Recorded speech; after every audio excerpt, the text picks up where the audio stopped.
How to improve your focus, how to increase your concentration so that you can do the things that you love to do. Now, there are two approaches you can take here. The first approach is that you make your mind your friend, you make your energy your friend. And the second approach is that you make your mind your enemy. And most people are taking the second approach. They are subduing their mind, they are denying it things, and then they are narrowing their mind to the things that needs to be done. They are becoming efficient, but at the cost of losing sensitivity. They are succeeding as an efficient machine, they can get things done.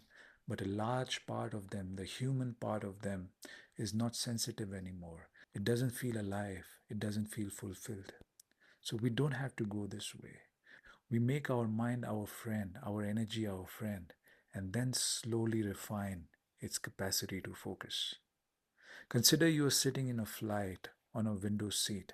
You're looking outside and enjoying the clouds and the sunlight.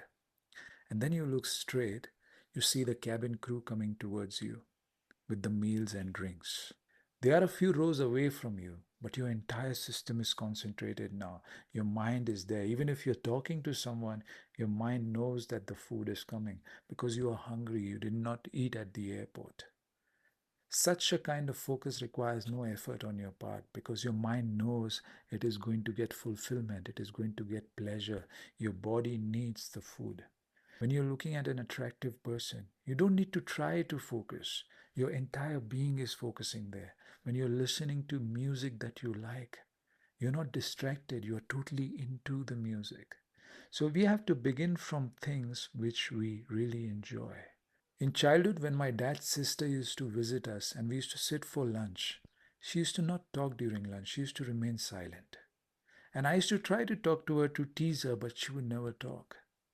As I grew older, I realized that she wanted to pay full attention to the food. She did not want to be distracted. For her, eating was a sacred act. And there was the key. If we are eating, not distracted, not talking too much, not on the phone, then our senses become aware of the texture of the food, of the smell, of the flavors. You feel the food. And slowly, if you are with the food, very aware, inside you starts growing this awareness which has natural focus. Focus to it is a natural quality. We begin from these activities which are giving us natural pleasure. You start feeling this, and then you start moving towards neutral activities. When you're walking on the street, when you're just sitting, you start becoming aware of the sounds. You start becoming aware of the things you touch. And slowly you'll start to notice that inside you there is growing a flow of awareness, which is your nature. It's not an effort. In Eastern spirituality, there is Shiva and Shakti. The Shiva element is our unmanifest awareness, which manifests as the world. And what is happening since childhood is that our Shiva element has become a slave of Shakti elements. And Shakti, when it gets refined, she wants Shiva also to be more and more aware. And this is why, whenever you want to do something creative, something inside you also has to rise. So when you build up that awareness inside of you, you're not narrowing it into a focus. You are increasing your unmanifest awareness, to which focus is very natural. So the more Shiva is involved as a slavery to Shakti, there is duality, there is friction, there is conflict. And the whole of yoga is to bring Shakti and Shiva into union. How our mind can be befriended and we can go into states which are pure. Now there is a problem. You can explore your awareness and your focus will increase naturally. But you also have in your day many monsters which take away this awareness. As children, we had the television, and our parents used to keep the remote with them and give us only a specific time where we can watch television. And now the monsters are becoming smaller and they are coming closer to us. We can carry them wherever we go. Slowly, they are coming near our eyes and then they go in our brain. And monsters are not necessarily bad. You can get things done with them also. You can educate yourself with that. But if you don't use them correctly, you lose your awareness. So one has to be very careful of how we are using the monsters in our life, of how we are using the things where we are getting pleasure and where we are getting education from. That is how we don't lose focus. If we are around people who are just gossiping, you are losing your awareness. If you are around people who are doing low vibe talk, you are losing your awareness and your focus is going. You would have noticed when you have love inside you, focus comes naturally. You cannot ignore. If you love a dog or a cat, you are immediately focused there. So we have to spend more and more time where there is love, where there is goodness, and you would not lose your awareness. Concentration is just the sixth limb of yoga. After that, there is meditation, dhyan, and after that, there is samadhi, the ultimate union.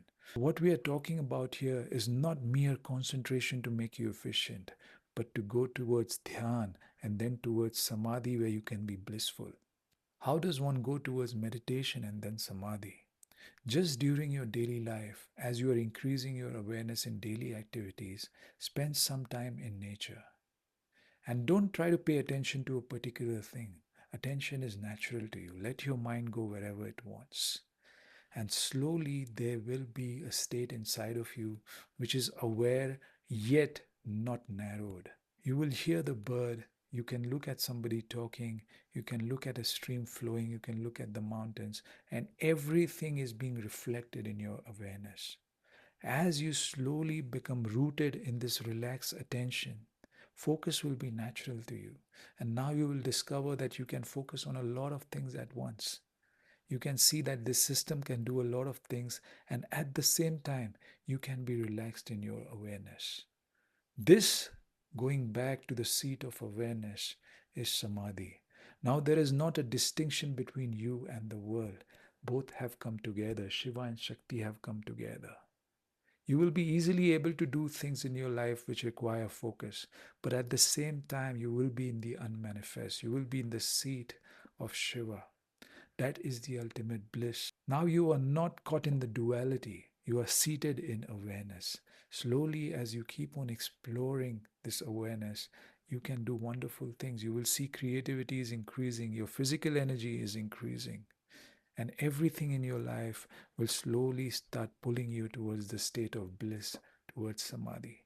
We'll talk more about meditation and samadhi. Stay tuned on this channel.